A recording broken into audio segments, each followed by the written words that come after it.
शरद जी, बहुत स्वागत है आपका so न्यूज़ much. 18 राजस्थान पर।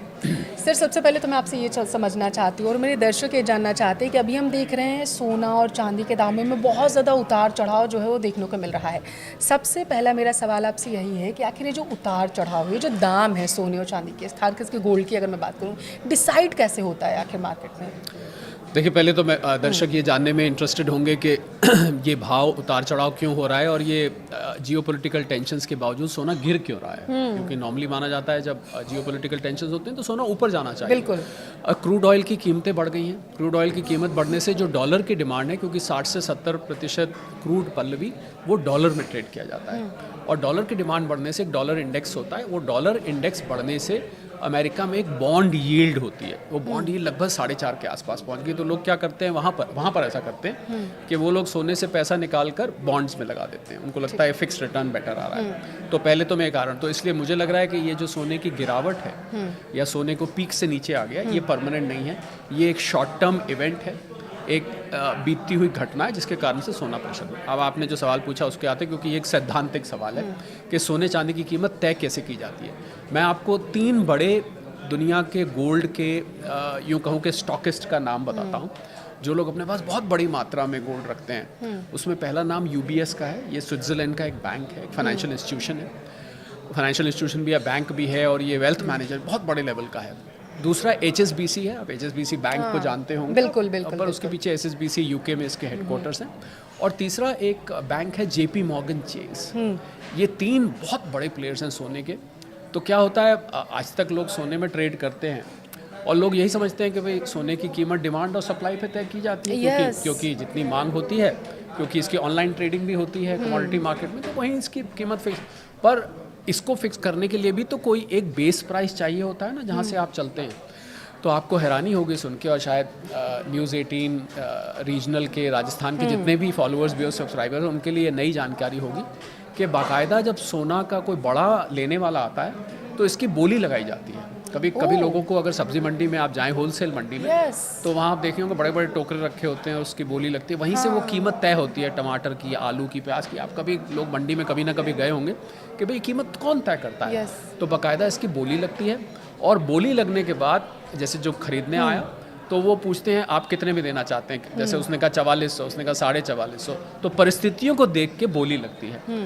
और बोली लगने के बाद जिस पर एग्री हो जाता है मामला, वहाँ पर फिर उसको छोड़ दिया जाता है।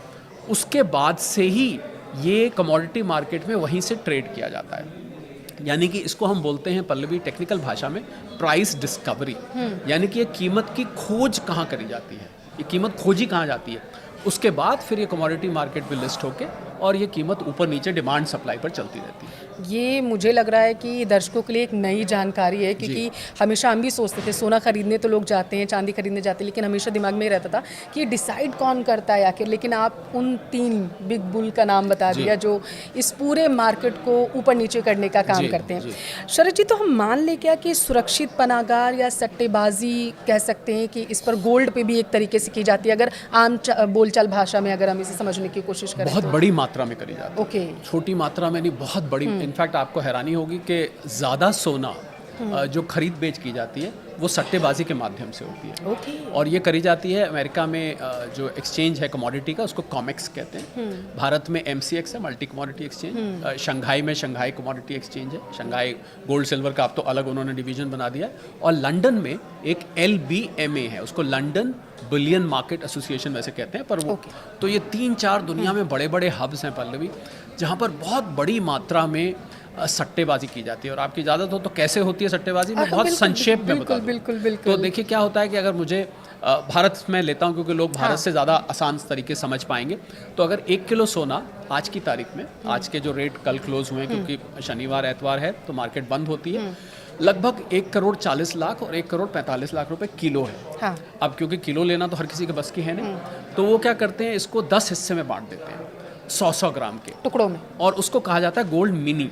उसका बाकायदा मिनी नाम रखा जाता है। और गोल्ड मिनी, अब आप 10वां हिस्सा ले लीजिए, मान लीजिए 1,45,000 में, 1,45,00,000 मान लेता हूँ, तो 14.5 का एक मिनी का यूनिट हो गया।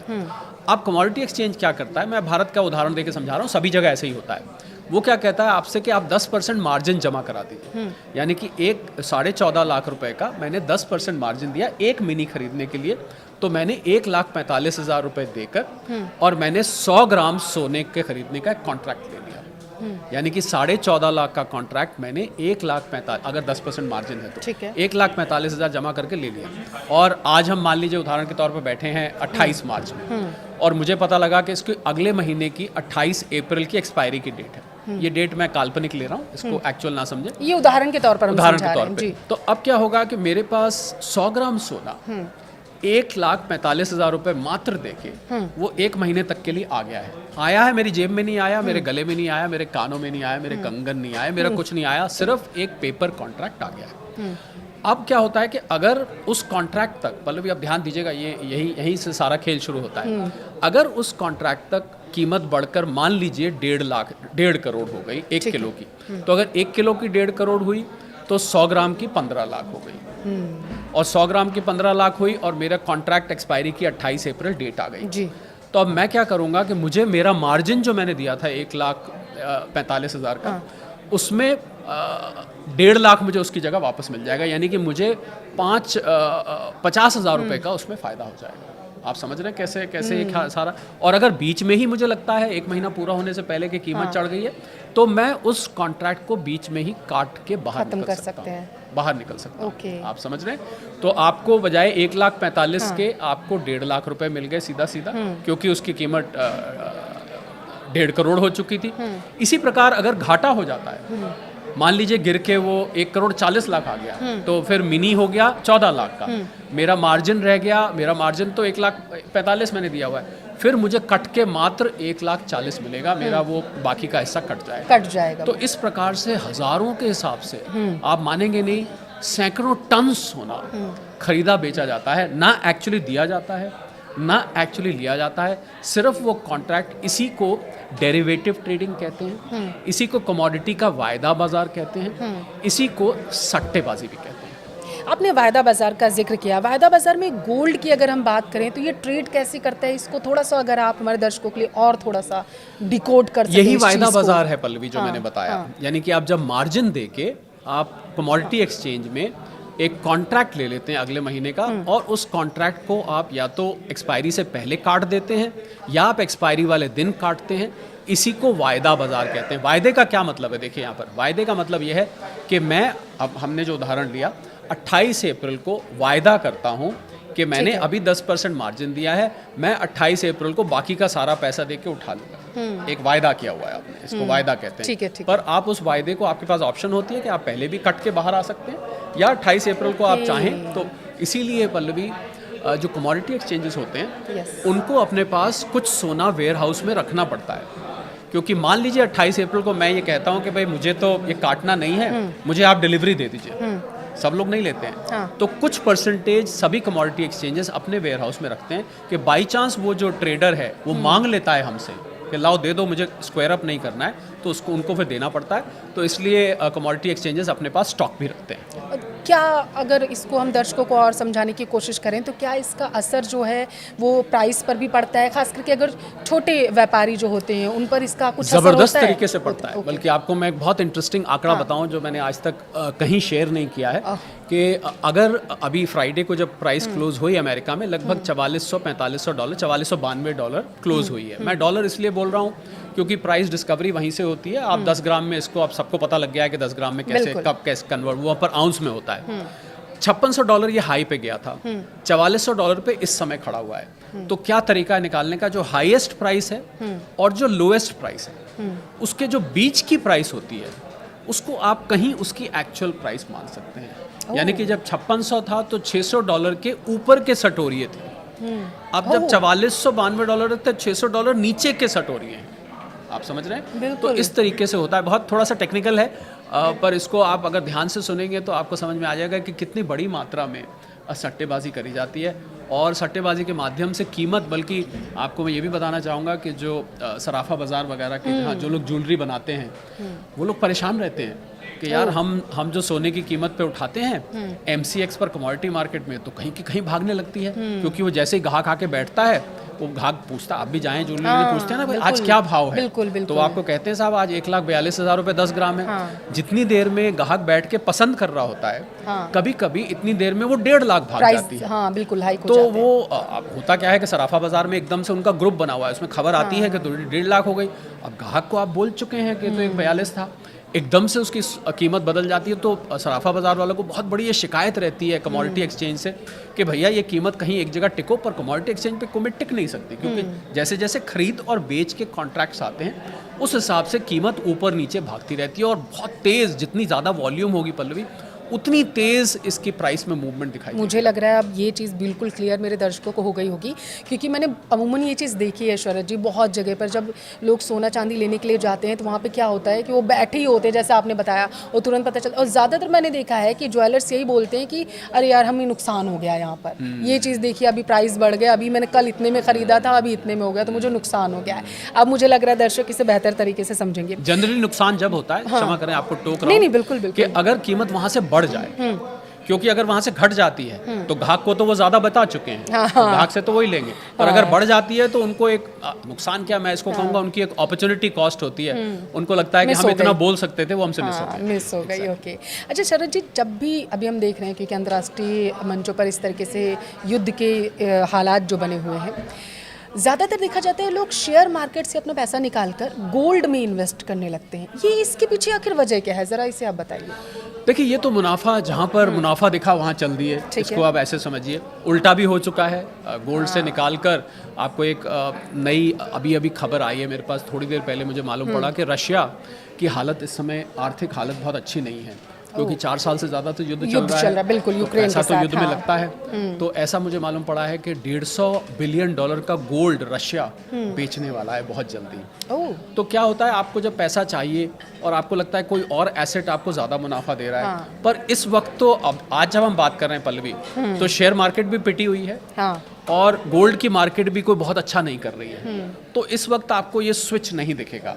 पर जनरली जब एक मार्केट ऊपर जा रही होती है, एक नीचे जा रही होती है, तो लोग इसमें से पैसा निकाल के उसमें लगाते हैं, और ये तो स्वाभाविक है कि मुझे जहाँ 4 पैसे फालतू मिलेंगे मैं वहाँ पैसा लगाना चाहूँगा। अभी के हिसाब से अगर देखा जाए तो जिस तरीके से भाव ऊपर जा रहे हैं नीचे जा रहे हैं गोल्ड के, क्या सेफ इन्वेस्टमेंट के तौर पर गोल्ड को देखा जा सकता है इन्वेस्ट करने की अगर बात करें तो, या फिर अभी रुकना चाहिए? ये सबसे महत्वपूर्ण सवाल आपने पूछा है, जो मुझे लगता है लोग सबसे ज़्यादा जानना चाहते हैं, और मैं दिन में ना जाने कितनी बार इस सवाल का जवाब देता हूँ। मुझे लगता है पल्लवी कि गोल्ड की जो अंडरटोन है, मतलब जो गोल्ड का जो सतह से गोल्ड बुलिश है, बुलिश का मतलब गोल्ड ऊपर ही जाएगा, ये जो गोल्ड अभी प्रेशर दिख रहा है, ये कुछ असाधारण परिस्थितियां हैं, असाधारण कारण हैं।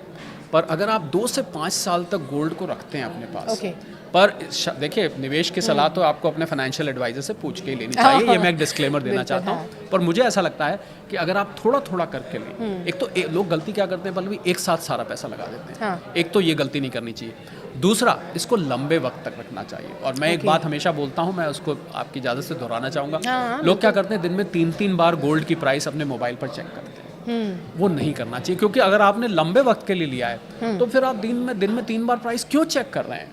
आपने तो सोने के साथ सो जाइए, आपको लेके आराम से बैठिए और इसको लंबे वक्त तक रखिए। मुझे लगता है 2 से 5 साल अगर आप रखेंगे, जैसे ये युद्ध के बादल भी नहीं बोलता, जैसे ये क्रूड ऑयल की समस्या या गोल्ड की मार्केट क्रूड ऑयल की समस्या को भुलाने लगेगी, आपको गोल्ड यहाँ से वापस ऊपर जाता दिखाई देगा। बहुत अच्छा मौका है पल्लवी उनके लिए जिनको लग रहा था हमारी बस निकल गई, हम तो इसमें चढ़ ही नहीं पाए, फोमो जिसको बोलते हैं, फियर ऑफ मिसिंग आउट, तो अब तो बस वापस चल के आपके द्वार पर आ गई है, आप उस पर दोबारा से चढ़ सकते हैं अगर चाहें तो, पर थोड़ा थोड़ा करके करें और लंबे वक्त के लिए करें। ये 2 चीज़ों का ध्यान रखना है। ये फ़ायदा सिर्फ इन्वेस्टर्स के लिए है या फिर जो आम लोग हैं, हमारे जैसे लोग हैं, उनके लिए भी ये सलाह आप दे रहे हैं? मुझे लगता है पल्लवी कि भारत का हर व्यक्ति गोल्ड का इन्वेस्टर है। देखिए, भारत में 30,000 टन गोल्ड है, और अगर आप जनगणना के हिसाब से निकालें, हाउस होल्ड के हिसाब से, तो औसतन 100 ग्राम गोल्ड हर व्यक्ति के पास है, हर परिवार में है।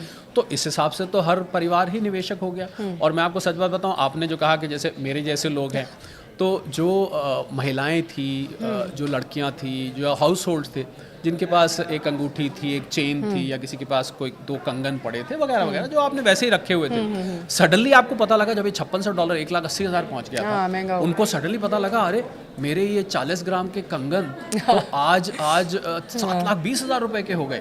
तो मुझे लगता है हर व्यक्ति जिसके पास गोल्ड है वो इन्वेस्टर बन चुका है, और उसको अब पिछले जो 1 साल में हुआ है उसको ये पता लग चुका है कि ये एक इन्वेस्टमेंट का संसाधन है। और अब आप उसको जब वो पहनते हैं ना उसको, तो पहले तो उसकी पल्लवी खाली ऑर्नामेंटल वैल्यू होती थी। यस, अब उसको वो ये उनको लगता है कि ऑर्नामेंटल वैल्यू तो है ही, मैंने एक निवेश का संसाधन भी Yes, पहन रखा है। हाँ। तो I think everybody is an investor as of today. Okay. अभी आपने जैसे हालिया के दामों की बात की कि किस तरीके से जो प्राइसेस हैं उनमें टूट देखने को मिली है सोने के, ये जो एकदम से सोना के प्राइसेस चढ़ रहे हैं, एकदम से टूट रहे हैं, इसके पीछे आप वजह क्या देख पा रहे हैं? अगर मैं मुख्य आपसे पूछूं कि 2 वजह आप बताइए। देखिए, मुख्य वजह है जिस प्रकार का न्यूज़ फ्लो आ रहा है। ठीक है। ये इस समय जो कीमतें हैं वो प्योरली न्यूज़ पे चल रही हैं। कीमतें देखिए 3 तरीके से चलती हैं, या तो खबरों पर चलती हैं या फंडामेंटल्स पे चलते हैं। फंडामेंटल मतलब कितना गोल्ड बचा है, कितना गोल्ड किसने खरीदा, ये इस टाइम किसके पास कितना गोल्ड है। एक होता है तीसरा होता है टेक्निकल। टेक्निकल होता है कि गोल्ड चार्ट क्या बना रहा है, कितना गिरा, उसकी एवरेज कितनी रही, गोल्ड सिल्वर रेशियो कितनी रही, इसको हम टेक्निकल्स कहते हैं। इस समय गोल्ड की कीमतें क्रूड ऑयल के दामों पर चल रही हैं, ठीक है, और न्यूज़ फ्लो पे चल रही हैं। जैसे जैसे ये खबर आती है पल्लवी कि ईरान के एनर्जी एसेट्स पर हमला होगा और ईरान पलट के अमेरिका और इजराइल और वेस्ट एशिया के देशों के एनर्जी एसेट्स पर हमला करेगा बदला लेने के लिए, इंतकाम की आग में, वैसे वैसे क्रूड ऑयल बढ़ता है। और जैसे जैसे क्रूड ऑयल बढ़ता है गोल्ड पर प्रेशर पड़ता है। जब स्ट्रेट ऑफ हॉर्मूज खुलने के आसार बन जाते हैं तो क्रूड ऑयल कम हो जाता है, फिर आप देखते हैं गोल्ड बढ़ने लगता है। तो इस समय सबसे बड़ा ड्राइविंग फैक्टर गोल्ड का क्रूड ऑयल है। और क्रूड ऑयल सीधा नहीं है पल्लवी, क्रूड ऑयल से डॉलर, डॉलर से डॉलर इंडेक्स, डॉलर इंडेक्स से बॉन्ड यील्ड, और बॉन्ड यील्ड से गोल्ड। ये दूर की रिश्तेदारी है, पर इस समय वो दूर की रिश्तेदारी क्रूड ऑयल की बड़ी मजबूत बन चुकी है सोने के मुकाबले। ठीक है, बॉन्ड यील्ड की आपने बात की है और अमेरिकी डॉलर की भी बात हो रही है। देखिए, ये जो अभी उतार चढ़ाव देखा जा रहा है, इसके पीछे क्या हम ये मान सकते हैं कि निवेशकों का प्रॉफिट बुकिंग था, बॉन्ड यील्ड, अमेरिकी डॉलर, ये तीनों ही फैक्टर्स हो सकते हैं इन सब के पीछे? सब कुछ था। ठीक है। सट्टेबाजी जो कर रहे थे उन्होंने अपने प्रॉफिट बुक किए। ओके। कुछ लोगों ने जो लेके रखा हुआ था शॉर्ट टर्म में उन्होंने प्रॉफिट बुक, कुछ ETF जो एक्सचेंज ट्रेडेड फंड्स होते हैं जिसके माध्यम से लोग सोना लेते हैं, उन्होंने कुछ सेलिंग करी। ज़्यादा मुझे लगता है इसमें पल्लवी सट्टेबाजों का रोल है। तो जो जिसका मैंने आपको कहा ना $600 नीचे की सट्टेबाजी, $600 ऊपर की सट्टेबाजी, तो ये सट्टेबाजियों का बहुत बड़ा रोल है। इसीलिए जो लंबे वक्त का निवेशक है वो आराम से बैठा हुआ। और आपको हैरानी होगी एक बात जान के कि सेंट्रल बैंक्स ने, जो दुनिया भर के सेंट्रल बैंक्स हैं, जैसे भारत का रिजर्व बैंक है, अमेरिका का फेडरल रिजर्व है, इंग्लैंड का बैंक ऑफ इंग्लैंड है, इन बैंकों ने पिछले हर साल में लगभग 1000 टन पर एनम का गोल्ड खरीदा है। और अभी भी जनवरी फरवरी मार्च में भी पल्लवी इन्होंने खरीदना बंद नहीं किया है। तो मैं अब जो ज़रूरी बात सबसे कहना चाहता था कि अगर इतने बड़े सेंट्रल बैंक्स खरीद रहे हैं तो हम तो छोटे मोटे निवेशक हैं, हमें कुछ नहीं करना है, हमें सिर्फ उनकी पूंछ पकड़ के चल देना है। क्योंकि वो खरीद रहे हैं तो कुछ सोच के खरीद रहे होंगे ना। आप सोचिए, हमारा आप ये बात कर रहे हैं एज एन एनालिस्ट, मैं आपको इतनी बातें बता रहा हूँ, पर आप अगर कुछ भी नहीं सुने, आप खाली सेंट्रल बैंक्स के पुछल्ले बोलते हैं, क्या बोलते हैं, जब पीछे पीछे कोई चलता है, पीछे अगर आप उनके पीछे पीछे ही चले तो भी गोल्ड को लंबे वक्त तक रखने में समझदारी दिखाई देती है। ये सेफ इन्वेस्टमेंट है, आप ये कहना चाहते हैं? बिल्कुल, मुझे लगता है कि लंबे वक्त के लिए बहुत अच्छा जाएगा। और क्योंकि इसलिए भी आपको शायद पता नहीं जानकारी है कि नहीं, मात्र 70-80 हज़ार टन गोल्ड पल्लवी बचा है खनन करने के लिए, खत्म हो गया है, इतना ही बचा है। और मेरे अनुमान से 15 साल में ये खनन खत्म हो जाएगा, यानी कि बचेगा ही नहीं निकालने के लिए, अनलेस की कोई नई टेक्नोलॉजी आ जाए। क्योंकि जो धरती में बचा है, तो जो चीज़ खत्म होने जा रही है वो भला नीचे कैसे जाएगी बताइए। और फिर और गोल्ड का कोई, हालांकि किसी ने एक अफवाह उड़ाई थी बीच में कि चाइना जो है वो सिंथेटिक गोल्ड बनाने जा रहा है। यस, खबर आई, सही कहा आपने। हाँ, ये बहुत वायरल हुई थी। बाद में ये पता लगा कि चाइना का सिंथेटिक गोल्ड इससे भी ज़्यादा महंगा पड़ रहा है। और फिर नकली तो नकली होता है, असली असली होता है। मुझे नहीं लगता आप सिंथेटिक गोल्ड अपने पास रखना चाहेंगे। तो इसलिए गोल्ड क्योंकि सीमित मात्रा में है लंबे वक्त के लिए, और आगे जो हालात बन रहे हैं, जैसे जैसे डॉलर कमज़ोर होगा पल्लवी, ये बहुत ज़रूरी बात है, जैसे जैसे डॉलर कमज़ोर होगा वैसे वैसे आप गोल्ड को, इस समय डॉलर मजबूत नहीं है। देखिए, ये बहुत समझने वाली बात है। डॉलर मजबूत नहीं है, डॉलर की डिमांड बढ़ गई है। तो मजबूत होना, हम लोग इंग्लिश में एक टर्म यूज करते हैं, उसको हम कहते हैं इंट्रिंसिक वैल्यू। तो डॉलर में आंतरिक मजबूती नहीं है। डॉलर की डिमांड क्रूड ऑयल की वजह से बढ़ गई है, क्योंकि मुझे डॉलर ज्यादा देने पड़ रहे हैं क्रूड ऑयल खरीदने के लिए। यस, बिल्कुल, तो जैसे जैसे अदरवाइज देखिए ना, जो देश पल्लवी युद्ध में जाता है उस देश की अर्थव्यवस्था तो कमजोर होनी चाहिए। अमेरिका युद्ध में गया है तो क्या हम ये माने कि डॉलर बहुत स्ट्रांग हो गया है? स्ट्रांग नहीं हुआ है, डॉलर की डिमांड बढ़ गई। तो जैसे ही युद्ध के बादल छटेंगे या हम उसको भूलने लगेंगे, डॉलर अपनी असलियत पे आएगा, और डॉलर की असलियत कमजोर है। बिल्कुल, क्योंकि आपने जैसे जिक्र किया क्रूड ऑयल लेने के लिए या फिर युद्ध के हालातों में जब जो देश फंसे होते हैं उन्हें हथियार लेने के लिए डॉलर में ही डील करनी पड़ती है, और यही वजह है कि डॉलर मजबूत हो रहा है, जैसा आप कह रहे हैं। डॉलर की डिमांड बढ़ रही है। बिल्कुल। शरद जी, मैं अगर आपसे समझना चाहूँ कि आपने गोल्ड का जिक्र किया, अच्छा आपने चीन का जिक्र किया कि वहाँ पर जिस तरीके से गोल्ड वो अपना बना रहा था, ये खबर भी आई थी कि वो चांदी भी स्टॉक करके रख रहा है, और वहाँ पे रेडियो में, पटरियों में चांदी जो है वो बिक रहा है। वो तस्वीरें सोशल मीडिया पर बहुत ज़्यादा वायरल हुई, हालांकि उसके बाद बहुत सारे सवाल भी लोगों ने खड़ा किए कि ऐसा कैसे हो सकता है। जी। चांदी अप्रत्याशित तरीके से महंगा हुआ, हमने ये देखा, इसके पीछे आप क्या वजह मानते हैं? देखिए, चाइना में जो रेयर अर्थ मिनरल्स है उसमें चाइना का वर्चस्व है। ठीक आप है। ये मानते हैं चाइना का उस पर होल्ड है, और ये डिफेंस इक्विपमेंट में, चिप्स में, तो रेयर अर्थ मिनरल्स तो अगला मुझे लग रहा है ऑयल बनने वाला है। तो चाइना ने क्या किया, उसको लगा कि सिल्वर का प्रयोग एआई डेटा इक्विपमेंट्स में, सोलर बैटरीज में और बहुत सारे इलेक्ट्रॉनिक उपकरणों में किया जाता है। 55% चांदी तो इंडस्ट्रियली कंज्यूम हो जाती है। तो चाइना ने क्या किया, इसको इकट्ठा करना शुरू कर दिया। चाइना को यह दिखने लगा कि अगर ये हमारे पास भंडार रहेगा तो दुनिया हमारे पीछे पीछे भागेगी। और रेयर अर्थ मिनरल्स में ऐसा हुआ भी, आपको याद होगा, राष्ट्रपति ट्रम्प प्रेसिडेंट शी जिनपिंग से मिलने स्पेशली रेयर अर्थ मिनरल्स, क्योंकि उन्होंने रोक दिए थे, स्पेशली मिलने जाना पड़ा और उनको नीचे उतरना पड़ा अपनी शर्तों से। तो इसलिए उसने सिल्वर को भी रेयर अर्थ मिनरल मान लिया है, और सिल्वर को रेयर अर्थ मिनरल मानने से क्या हुआ है कि चाइना ने उसको इकट्ठा करना शुरू कर दिया है। और चाइना जब किसी चीज़ को इकट्ठा करता है तो वो चुपचाप करता है, ज़्यादा हल्ला नहीं मचाता है। तो मुझे लग रहा है कि हालांकि मैं यहाँ साथ में जोड़ना चाहूँगा कि सिल्वर की चाल सोने से थोड़ी अलग हो सकती है, क्योंकि अगर वैश्विक मंदी आती है इस युद्ध के कारण, ठीक है, तो उस मंदी से जो ये जिस चीज़ में चांदी लगती है, solar cells, EVs, electric vehicles, AI data equipment, इनकी डिमांड कम होगी। अगर इनकी डिमांड कम होती है तो हो सकता है कि चांदी की डिमांड थोड़ी सी कम हो जाए। तो इसलिए चांदी की चाल आपको अलग दिख सकती है। मैं सोने को आप सच पूछें तो ज़्यादा ठोस मानता हूँ, ज़्यादा सॉलिड मानता हूँ और ज़्यादा सेफ मानता हूँ चांदी के मुकाबले, भले ही चांदी सोने से ज़्यादा भाग जाए। ठीक है। आपने सेंट्रल बैंक्स का भी जिक्र किया था। सेंट्रल बैंक्स ने, आपने बोला कि किस तरीके से वो गोल्ड को ले रहे हैं और उनके पीछे जो आम नागरिक हैं और लोगों को इन्वेस्ट करना चाहिए। क्या आप कहीं ना कहीं ये देख रहे हैं कि ऐसी तस्वीरें तो नहीं निकल के सामने आएंगी कि कल को हम ये पढ़ें कि घबराहट में आकर के जल्दबाजी में गोल्ड में इन्वेस्ट कर दिया सेंट्रल बैंक्स ने और उसकी वजह से ये उतार चढ़ाव जो है मार्केट में देखने को मिला है? बहुत अच्छा सवाल आपने पूछा है, और मुझे किसी ने ये पूछा कि क्या कोई ऐसा समय आएगा जब हमें गोल्ड बेच देना चाहिए। यस। तो मैंने उनको एक पहचान बताई, जो आपने बात कही, यही पहचान। जिस दिन आपको कोई भी सेंट्रल बैंक गोल्ड को बेचता दिखाई दे या उसकी खबर आई, दिखाई तो क्या देगा, आपको खबर ही आएगी, तो दूसरे बेचने वाले व्यक्ति आप होने चाहिए। ओके। यानी अगर किसी सेंट्रल बैंक ने बेचा और आपको पता लगा, अगले ही दिन you should be the second seller of the bank, because अगर सेंट्रल बैंक्स ने बेचा पल्लवी तो फिर तो गोल्ड बहुत नीचे जा सकता है, क्योंकि सेंट्रल बैंक ने इतनी बड़ी मात्रा में खरीदा है। तो जब उन्होंने इतना चढ़ा दिया इसको, तो आप सोचिए अगर वो बेचेंगे तो कितनी जल्दी नीचे गिरेगा। पर ये तो रही एक सैद्धांतिक बात, पर मुझे ऐसा लगता नहीं है। क्योंकि पल्लवी, क्यों नहीं लगता है? क्योंकि इन सेंट्रल बैंक्स ने गोल्ड किस पैसे से खरीदा? इन्होंने क्या कर रखा था, गोल्ड खरीदने से पहले ये पैसा अमेरिका की अर्थव्यवस्था में लगाया हुआ था। अमेरिका के ट्रेजरी बॉन्ड्स में लगाया हुआ था ये पैसा, भारी मात्रा में। किस दिन मौका मिलेगा तो मैं आपको देशों के नाम बताऊंगा।